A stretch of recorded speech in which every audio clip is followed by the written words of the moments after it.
Hi, folks. I'm State Senator Jason Lewis. Thank you so much for joining us for our virtual town hall this evening. The plan is I'll share some brief updates about what we've been up to and where we're headed in the legislature, and then would welcome your feedback for me and your questions. So although it doesn't feel like it outside with the weather being still so warm, I guess today is officially the first day of fall. But I hope you had a nice summer and were able to get some time for rest and relaxation.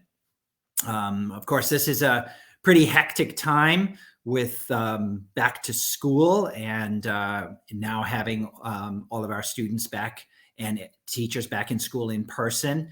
We've also seen some of our offices starting to reopen as well. So, it does feel like we're getting back to closer to a normalcy like we had before the pandemic. But of course, the pandemic is far from over, and we're going to have to continue to follow, public health mitigation measures, which are so important to continue to control the spread and keep everybody healthy.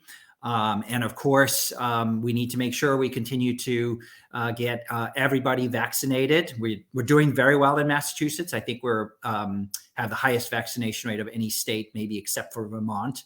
But we still have people who need to be vaccinated. And of course, as soon as the vaccine's approved for our youngest children, we need to move with urgency to get them vaccinated as well.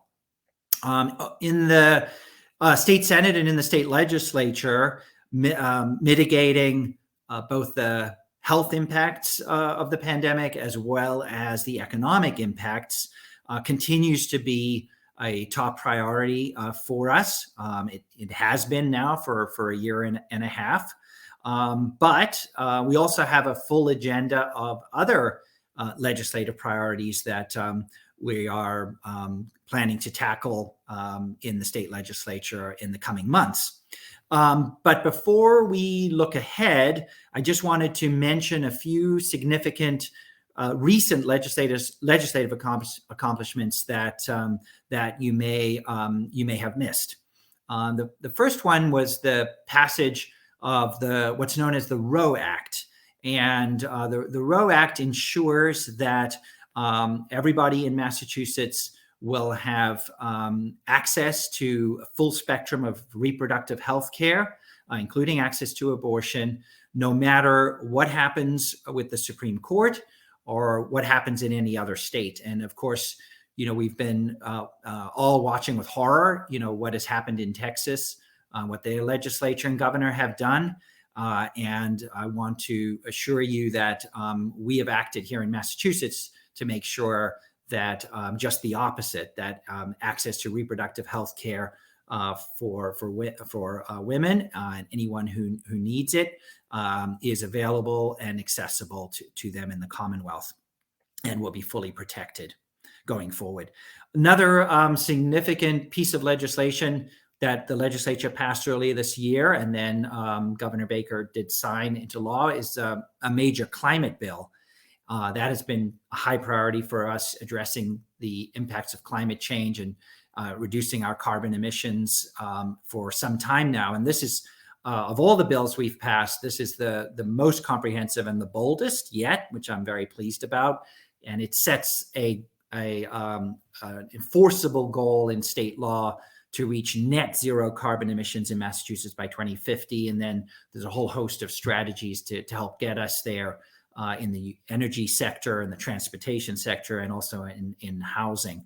One of the key strategies that we've been pursuing for some time is offshore wind development. And I don't know if you saw that just recently, the first major project that has gotten permitted to proceed just south of Martha's Vineyard and Nantucket closed on their financing. And so they're going to move forward with construction, which is very exciting.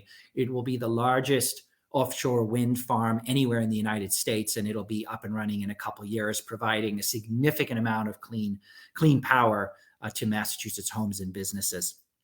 A third accomplishment that I wanted to just mention is the Fair Share Amendment.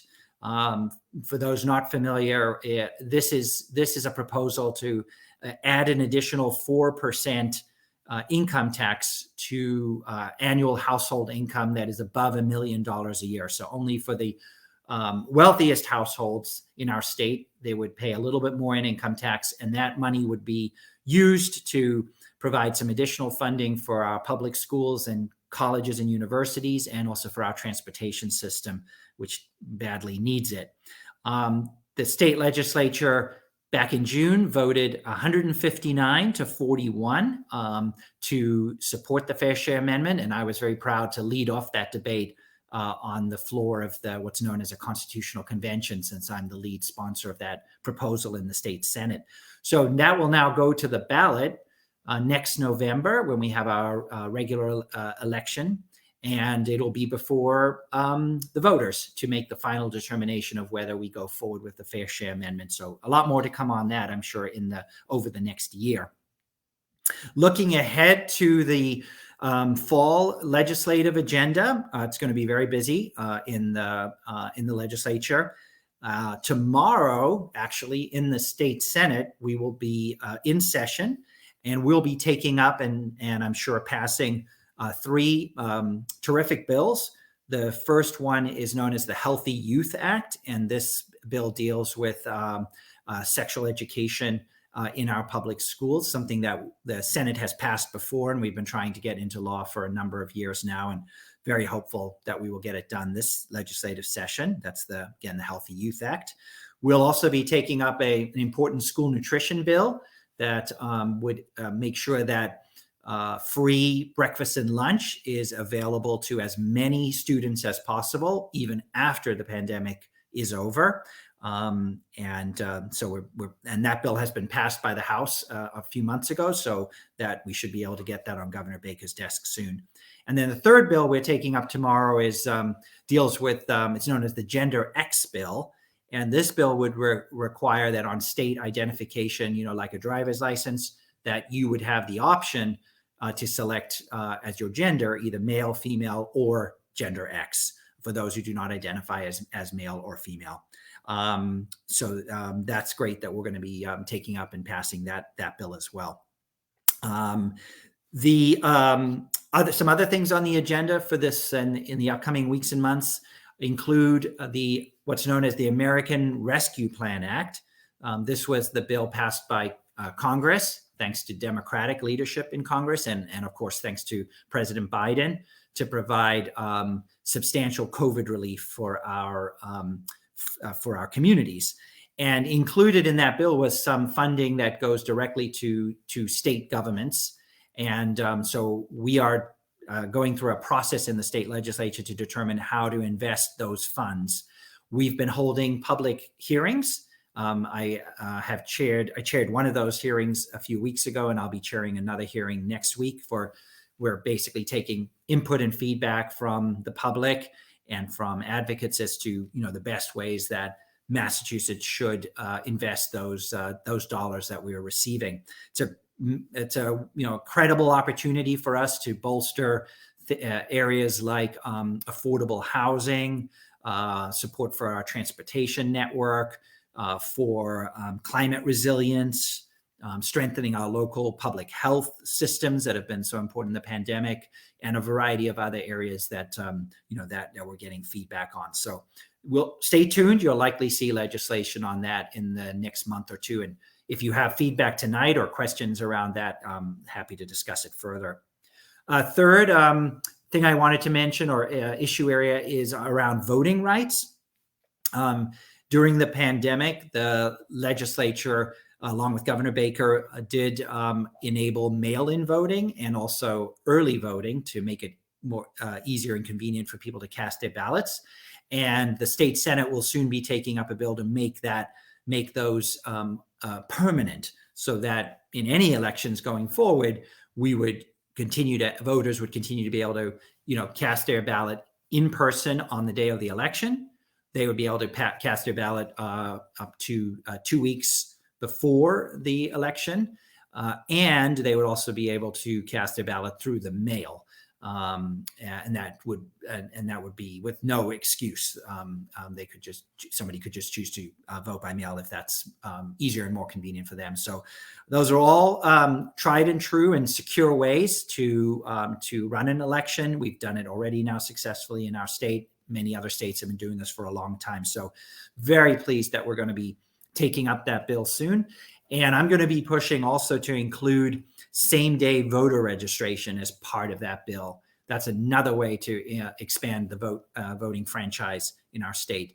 And as you can tell, the theme here in Massachusetts is to make it make voting as easy and accessible to every eligible voter as we possibly can, which is exactly the opposite of, unfortunately, what we're seeing in some Republican-led states where they are doing everything they can to try to restrict the voting franchise and make it more difficult for people, typically low-income folks, young people, people of color, to vote. That is not the direction that we are taking in the Commonwealth. One other area I wanted to mention that's certainly a priority for me and for the state Senate is mental health care. And we've seen the mental health become even greater crisis during the pandemic, particularly pediatric mental health, and the need for more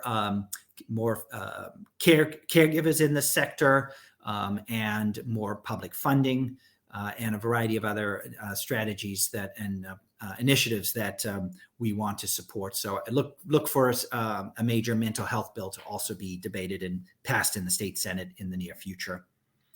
I continue to have the great privilege to serve as the Senate Chair of the Education Committee. And we're very busy in the Education Committee. We've got over 300 bills that we are holding public hearings on and working our way through. And a couple priority areas in that space that I'm spending a lot of time on include early education and childcare. And we've got some very significant legislation called the Common Start Bill that I've filed along with a number of my colleagues, and we're working hard to move that forward in the legislative process, and I'm certainly happy to talk more about that for those who are interested. And then another important priority for us in the Education Committee is supporting efforts to diversify our educator and administrator workforce, having more teachers and principals and superintendents of color in our public schools, and also to help support anti-racism efforts in our schools in terms of the curriculum, professional development for teachers and staff, and so forth. So a lot of conversations and work happening in that area as well. Great. So lots more we can obviously talk about, but I'm going to stop there and really welcome your feedback from me and your questions. Just go ahead and type any questions you have into the Facebook comments, and Tom Dalton, who's with us this evening, will display those on the screen, and I'll do my best to answer them. And I want to thank Tom, as always, for organizing tonight's town hall and getting all the technology to hopefully work as it should. Excellent. And let's fire away. Tom, do we have our first question? Yeah, we do have our first question, Senator, related to your chairmanship in the Education Committee. It's from Jay Cho, who asks, anything on charter schools? Yeah, so thanks for that question, Jay. There is no major discussion, I would say, or piece of legislation sort of right now that's is sort of pending before the Education Committee or the legislature on charter schools. The Student Opportunity Act, that we passed back in 2019, which updated how we fund public schools to make funding more equitable and more provide adequate resources for all schools, included charter schools as well, since they are public schools. So there was benefits for them as well as district schools in the Student Opportunity Act, and we're now implementing it. But it's not something specifically that I think there's any major discussions around charter schools. There was the ballot initiative that was defeated, several years ago to lift the cap on charter schools. That did fail. But if there's something more specific that you wanted to share relative to charter schools, feel free to add that into the comments, and we can kind of come back to you. Great. We've got another question here from Paul Albright, who is one of our stellar summer interns in Days of Yore.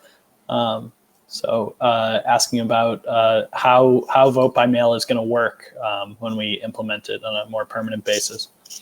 Hi, Paul. Great to have you with us tonight. And we always really value and appreciate our student interns. They do such a great job, and really it's a great opportunity for any young person to kind of get exposed to how the legislature works, how policy is made, how state government works. So thanks, Paul.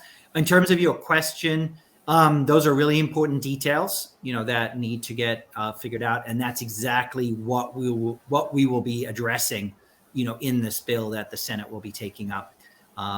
Senator Cindy Cream, who's the Senate Majority Leader, she filed a bill called the Votes Act, and she's been working with Common Cause and Mass Vote and various voter advocacy groups. So that bill does provide some specifics around how they propose vote by mail would work, but it will get debated in the Senate. So exactly what the process will be and whether ballots would automatically be mailed to everybody, which is what we did do back in the 2020 election. That's going to still now have to be discussed. But certainly, I'm sure we will make sure ensure that the process is as straightforward and hopefully as simple for people as possible. And of course, we welcome public feedback on what it should look like. It looks like Jay followed up on his question to say they being charter schools need more space or buildings. So I think Jay is kind of suggesting that there's a demand for charters that's unmet. Yeah, it could be. I mean, it depends on the area, right?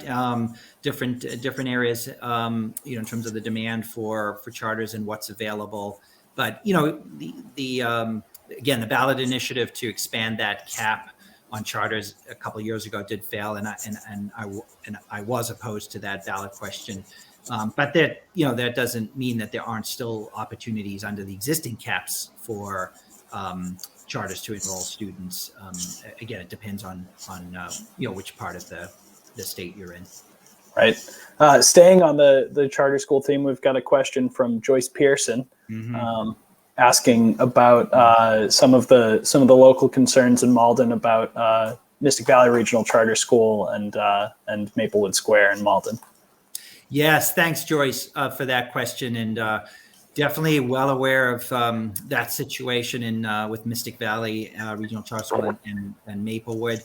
I share the concern of the residents in the neighborhood. I share, Mayor Christensen and the other members of the city council, because it's just disrespectful, I think, not to have good communication, with the city. Obviously, Malden hosts the Mystic Valley Regional Charter School, and I think the city and the mayor in particular have really tried hard to be good neighbors and to support families having multiple options in Malden. But to just make this decision to purchase all this property, a lot of which is retail and restaurant space now, and it's very important to that neighborhood, without any conversation with the city officials, without any conversation with the state for either, and certainly not with the neighborhood is not a good thing. We have taken this issue directly to the Department of Education, to DESE, and made them well aware of it. Unfortunately, there's really not much that they can do, either, because Mystic Valley is still within their legal right to purchase this property. But we're not. We're still continuing to pursue this both at the state level and obviously at the city level. Great. We've got another question here from Jay on a different topic, talking about vaccine mandates, COVID-19 vaccination mandates for public employees like public transit employees and state troopers who are currently suing the Commonwealth, I think, over the vaccine mandate for the state police. Yes. Yeah. The bottom line is we need to get folks vaccinated, right? I mean, it's as simple as that. It's the vaccines are highly effective, certainly in preventing serious illness and hospitalization and death. And they are very safe. And, we need folks to get vaccinated. It's not just to protect yourself, but it's to protect other people as well. And, we are a community, we're a commonwealth. We need to look out for each other. And that means part of our responsibility is to, when it comes to public health, is to get vaccinated. So I do applaud Governor Baker for stepping forward and saying that public employees, many of whom are, again, public facing, they interact with the members of the public, do need to get vaccinated. So we need to go forward and implement that. And I can tell you also within the state Senate, for both senators and staff that work in the state Senate, we have a vaccine requirement as well. And so everyone, any senator and staff member has to also, I forget the date by which it has to be done, Tom may remember, but we are all going to have to also prove that we are in fact vaccinated. And I know many private employers are doing this as well. And of course, President Biden has taken action in this area also. Yeah, I think we're looking at an October 17th deadline in the state Senate for vaccination, although most of the Senate employees I know are luckily vaccinated, which is great. While we're waiting for some more questions to come in, Senator, I wanted to ask you about some of the legislative work you've been doing on a hot policy area, which is the issue around the rights and classifications of gig workers. There's obviously been some national news. There was a ballot question in California last year about the classification of gig workers. And I know you also have some legislation if you wanted to talk about that a little bit. Yeah, thanks for bringing that up, Tom. I serve as the chair of the Education Committee now, but prior to that, I served for a while as the chair of the Labor and Workforce Development Committee. That's actually when we worked on increasing the minimum wage to $15 an hour, and also created a universal paid family and medical leave program in Massachusetts. And we're certainly very proud that we were able to make those advances. But one area that I was disappointed that while I was the chair, we didn't make more progress is this area of the expanding gig economy. So we're talking about, folks who, through various different apps, whether they're, drivers for Uber or Lyft, or work for Instacart, or, other basically gig economy employers. And it's been exploding. And, for some people, it's it's a second source of income. They combine it with other things. Some people, it's their full-time job. But the problem is that these types of jobs, they do, while providing, flexibility, they typically don't pay very well. There's no, there's no minimum wage protection. There's no overtime. There's no benefits like health insurance or retirement. No workers' comp, no unemployment insurance, that the employers are contributing to. So none of that applies. And so our whole system, of essential basic social safety net and basic rights and protections for workers that we've developed over decades, in America, it just doesn't apply. And some of these companies, particularly the largest ones like Uber and Lyft, they're, in my opinion, are really taking advantage, of their workers, of their drivers.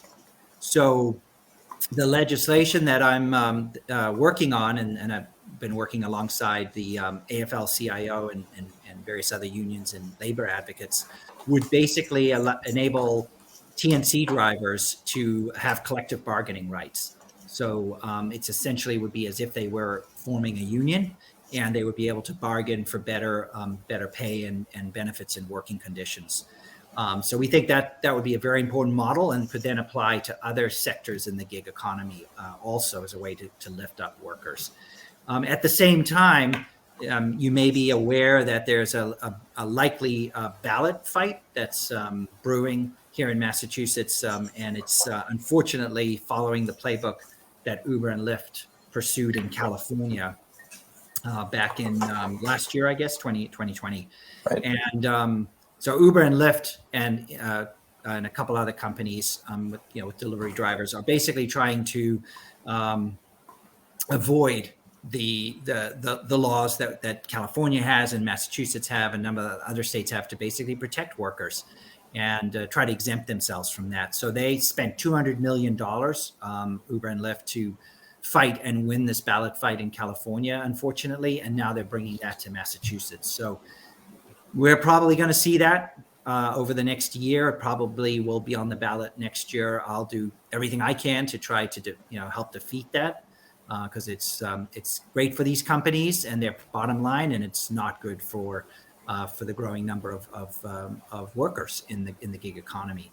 So stay tuned on that, and I'm sure we'll have a lot more conversation on that topic in the months to come. Great. We've got a question here from Caitlin Peel Sloan. She was asking about the recourse for the recent purchases of properties in Maplewood Square, and in regard to your response about the school being within its legal rights to purchase the property. Asked this question about your kind of role in the education policy landscape. About whether there should be some legal change so that issues like this might not arise in the future. Thanks, Caitlin. I appreciate your question and the follow up. Yeah, certainly. I mean, I think if there's something that should be changed, we should look at it. I do applaud Representative Altrino. He has proposed a bill that would at least provide more transparency around when charter schools are making real estate purchases. And I've co-sponsored that bill. I think that is definitely a step in the right direction. So that bill will likely come before the Education Committee, and we'll take that up. But unfortunately, right now, obviously, Mystic Valley Charter School, is operating under what current, laws are, and they are allowed, and other charter schools as well are allowed to purchase property if they're using it for educational purposes.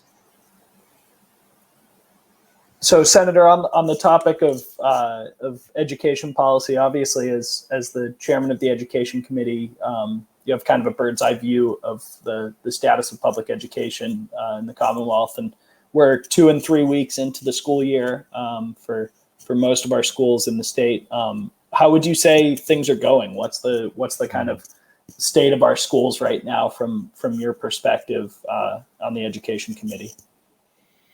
Well, certainly, I think we're pleased, very pleased that we do have our students back in classrooms.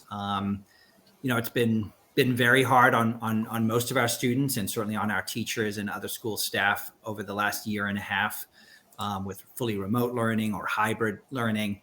But now folks are back in school. There obviously are some appropriate mitigation measures like wearing masks that we're continuing to use. But at least students are back in school. So far, things seem to be going pretty well. We obviously are seeing some cases of COVID, and that's not unexpected.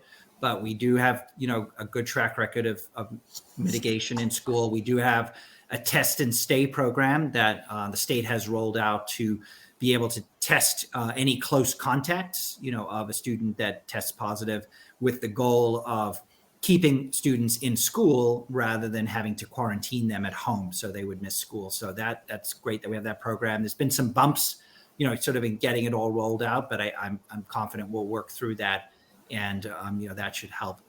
We did just get MCAS results released this week from the tests that were administered last spring, and it's not a pretty picture. It's not a surprise. We've seen around the country that student achievement was very severely impacted by the pandemic. I guess if there's any silver lining, the decline in student performance, at least as measured by these standardized tests, which is only one measure, of course, is the decline was much more in math than in English language arts. And it is easier to remediate math loss than it is reading. So that at least may give some hope that, with all the extra effort, that our schools and districts and our teachers are putting into helping students who need that extra help, whether that's tutoring, acceleration academies, after school. There was also a lot of programming over the summer as well, which was great, that we can get students back where they need to be. There's a very substantial amount of both federal and state money that appropriately is going to public schools to help them. And of course, we need to stay very focused on students' mental health and social emotional health, because that was also severely impacted by the pandemic. I talked about the pediatric mental health crisis before. So having at the same time that we're continuing to focus on academics and the recovery and learning, we need to be just as focused in our schools on students' mental health and well-being. And I think what I've seen is our schools are really doing a great job around that. So that's where we are right now. There's obviously a broader debate to be had more generally about MCAS and the role of standardized tests. And I think that's a debate, that partly because of the pandemic, we're also starting to more actively have in Massachusetts. And certainly I personally believe that, we need to really look at ways to update the way we measure how our students are doing, how our schools are doing. Just relying upon standardized tests, is in my view not the best way to do that. But that's a broader discussion and separate from the pandemic that's underway. Great. We've got another question from Jay here, and you mentioned the major climate legislation passed earlier this year, but he asks, what are in the works by the state to eliminate pollution and goals for more clean energy? This might be an opportunity. I don't know if we've talked about your role leading the Zero Waste Caucus in the legislature, but that might be a chance to talk about pollution specifically. Yeah, definitely. Thanks for bringing that up, Tom. So this the whole area of climate, combating climate change is a huge priority, for us in the state Senate and the legislature. I know it's a high priority for Governor Baker as well, and for so many of you. I mentioned the bill that we worked on for 2 years and got signed into law earlier this year, which is one of the most far-reaching, I think, of anywhere in the country. So it really is putting Massachusetts at the forefront of combating climate change. But of course, there's always more work to be done. And as Tom mentioned, one of those areas that we need to do a lot more work in is in our solid waste management. We continue to, even with our efforts around recycling and composting, we continue to generate, just huge amounts of solid waste each year, including enormous amounts of single-use disposable plastic. And that either ends up in landfills, generating lots of greenhouse gases, or in incinerators, again, which is bad for our environment and our municipalities, or some of that ends up as litter and in our parks and beaches and into our oceans. So I was involved last year in co-founding what we call the Zero Waste Caucus. And I teamed up with Representative Michelle Socolo from Lexington. And we've seen tremendous interest from our colleagues in joining the caucus. We've been working with Conservation Law Foundation, CLF, and other environmental groups on goals for the caucus. And basically our top 3 goals are to pass the bill that Rep. Socolo and I filed, which would help to eliminate single-use plastics from our environment through things like single-use plastic bag bans and other efforts like that. Second is to update the bottle bill, which has been very effective in removing lots of contaminants from the waste stream in other states, but Massachusetts needs to be updated. And then third priority for us is what's known as extended producer responsibility, which makes manufacturers that produce different kinds of products, puts them on the hook to do more to reduce the amount of packaging and other materials that end up going into the waste stream. Shout out to the state of Maine and to Oregon, who just recently passed extended producer responsibility bills, and I would love to see Massachusetts, following their lead. Representative Mike Day, who many of you know, has filed that bill in the state legislature, and so we're pushing to hopefully support and pass Rep. Day's bill. Great. While we wait for some more questions to come in, I know that another one of the bills that you've worked on for several years, Senator, had its hearing today, and that's the bill related to parity on public boards and commissions for women and people of color. Do you want to talk a little bit about that bill and what it would mean in the Commonwealth? Sure. As I think some of you know, I was born and spent some of my childhood in South Africa. My family emigrated to the United States, when I was 12 years old. But when I was growing up in South Africa in the 1970s, the country was under the racist and oppressive apartheid system, and that has kind of obviously stayed with me through my life. And one of the things that motivated me really to go into public service and first run for the legislature. Issues of civil rights and human rights, social justice, racial justice are very important to me. And, as an elected leader, I see that as one of the most important things that I can help advance is greater equity and civil rights. And one of those areas that we have fallen short in our state is having adequate diversity in key leadership positions. And this is true in the public sector, and it's true in the private sector, of course, as well. But at least in the public sector, we have more direct control over that. And Massachusetts has several hundred public boards and commissions. And these include entities like the Massachusetts Board of Elementary and Secondary Education that oversees our public schools, or the Massachusetts Health Connector that is responsible for affordable health plans, or the Massachusetts Port Authority Board. There's so many of them. And the folks that serve on these boards are typically appointed by the governor or the state auditor or treasurer and so on. And there's so much more we can do to make sure that there's gender parity on these boards, and also that the boards have a racial makeup that reflects the population at large. And that is not the case today. So these boards are important in setting policy for so many parts of our society. They're important in making decisions.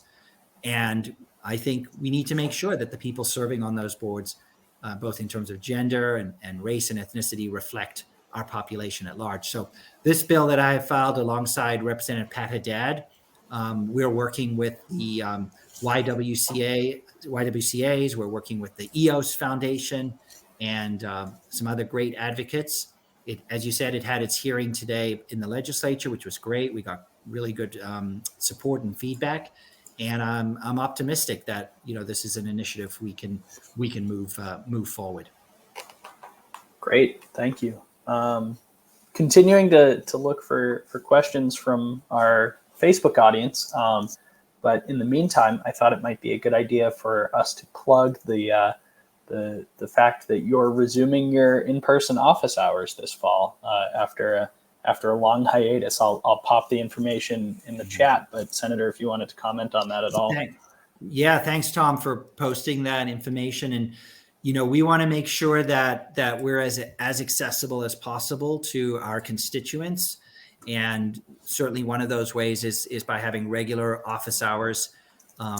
We're going to go back, as Tom said, to being in person, typically at our senior centers or public library. And it's a chance for anybody to stop in. You don't need an appointment. You can just come by, and I make every effort to be there myself personally. And so you have a chance to talk with me and my team. We are also going to continue to do virtual office hours because that's more convenient for some folks. So we do that already, and we'll continue doing that. And you can always connect with us by sending us an email, by calling us, through Facebook message, or you could just try to if office hours don't work for you, you can also just schedule a separate time to meet with me.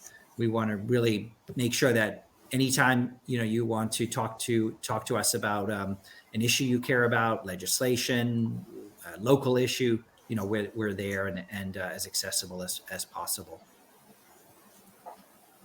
Great, thank you.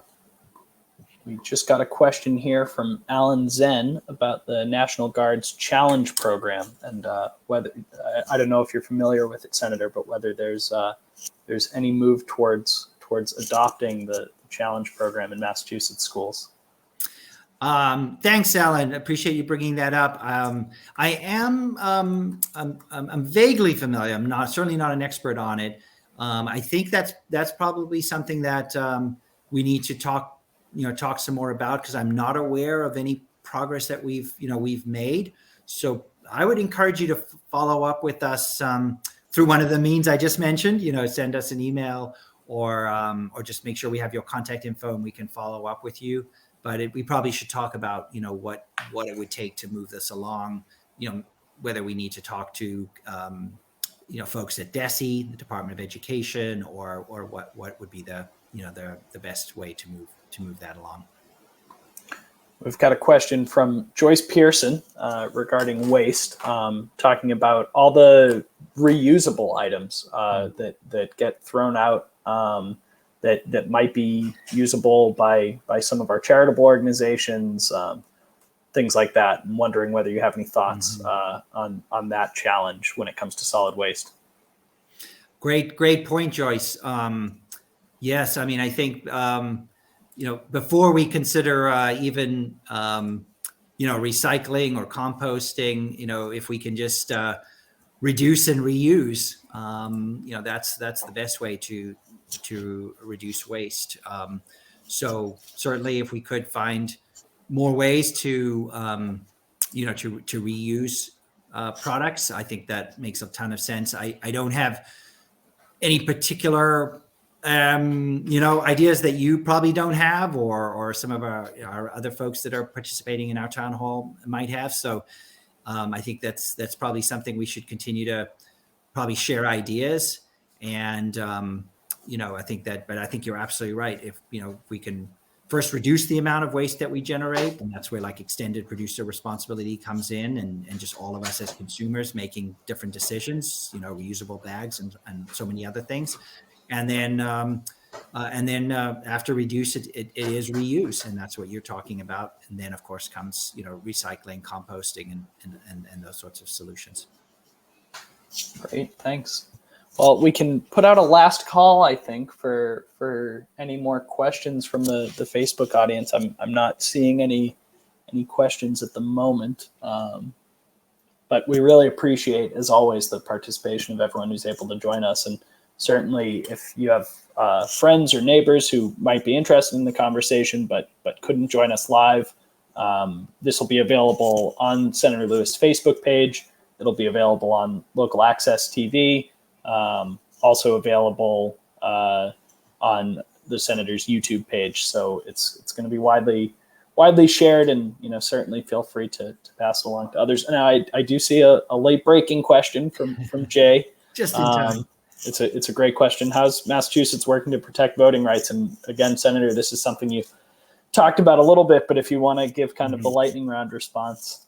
Sure. Yes, totally. I think this is a critical issue, and particularly given what we're seeing, unfortunately, after the 2020 election, in states like Georgia and Texas and Florida trying to restrict voting rights.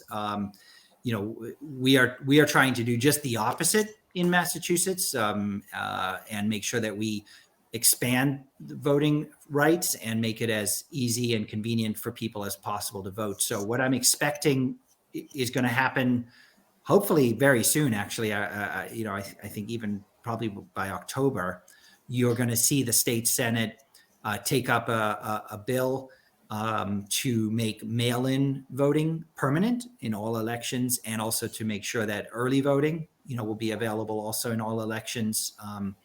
And I'm going to, as I mentioned earlier, I'm going to be pushing to include same-day voter registration in that bill as well, because that's another way to make it easier for people to vote. Young people who move around or just moved, and so that way you don't have to worry about whether you registered 20 days or whatever in advance of the election. So permanent mail-in voting, making sure early voting is available, same-day voter registration. If you have other ideas for us as to what you think would also protect voting rights and expand the voting franchise as much as possible to all eligible voters, definitely be in touch with us. We're going to be debating that bill, as I said, likely coming up in the next few weeks. Great. We've got a personal question here, Senator, from Nick Lennox. What's your fastest mile?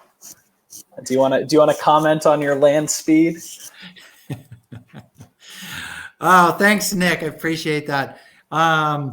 Probably the way I would rather answer that is since I'm not much of a runner, I kind of started developing knee problems a number of years ago. So, but what I am is a swimmer. Actually, I was hoping you'd go there. Yeah. So, as some of you may know, I was involved recently, along with Senator Barrett and several others, in terms of trying to preserve some open water swimming opportunities for folks at Walden Pond, and also to expand access to free swimming lessons. And we had some tragic drownings over the summer. So I actually can't swim a mile, and I think I'm not sure exactly what my time is, but I would say that's probably more my thing than it would be to run a mile.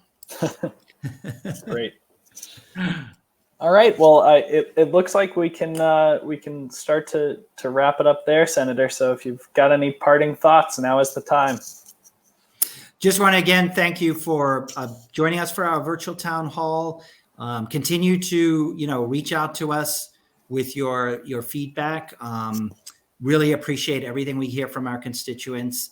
And the other thing, I just want to remind you, if you or a friend or a neighbor is having any kind of an issue with a state agency, if you're having an issue with unemployment insurance, with Mass Health, with the RMV, anything like that you're having difficulty getting resolved, just contact my office. That we deal with those issues all the time. We know who to call, and we can often help you get it resolved, and avoid a lot of stress and frustration. So just remember to think of us for that, for constituent services also. Thanks, everybody. And thanks again, Tom. Thank you. Have a good night, everyone. Thanks. Bye.